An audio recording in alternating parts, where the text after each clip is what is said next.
Hello guys, ito na naman ang inyong Kuya EJ. Ayan guys, ito po yung aming pagpunta sa Farmers Market in Cubao, ang Farmers Plaza. Ayan po si Melvin Baloyet guys, ang assistant ng ating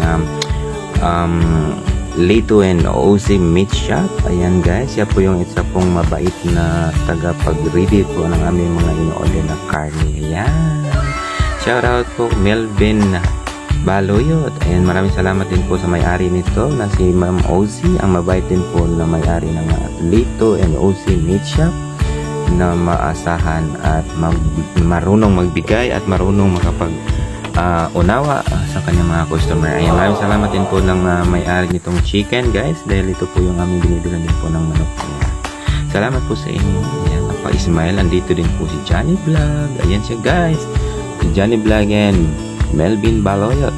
Wow. Ayan, shout out guys sa lahat. At kung gusto nyo mamili ng mga karni ng manok at baka, baboy, nandito po yan sa shop ng ating suki na si Lito and OC Meat Shop. Ayan, sa tapat nila guys, nandyan po ang bilihan ng manok, kaya huwag kayong mahihiyang pumunta at magtanong. Ayan guys, tingnan niyo po ang kanilang mga karne ay mga sariwa talaga lahat guys. Ayan, at talagang mababait po sila guys. Ayan, magaling mag-entertain. Ayan, hello, shout out. Ayan, dito naman tayo sa Alimango.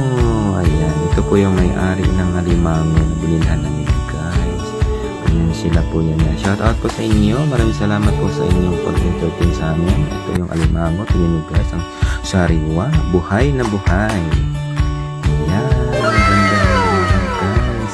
Makapagpili po kayo dito guys. Iba't iba po ang mga presyohan dito ha. Kaya kung gusto nyo bumili ng Alimango, pumunta lang po kayo sa Farmers Plaza, ang Farmers Market sa Cubao. Ayan, at talagang mga sariwa po ang lahat ng mga bilihin dito. Ayan guys, salamat po sa inyong lahat guys, at support ninyo sa inyong Kuya EJ.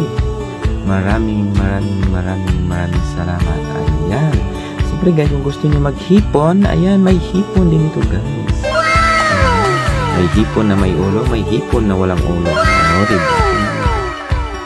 Ang sariwa talaga dito guys. Salamat.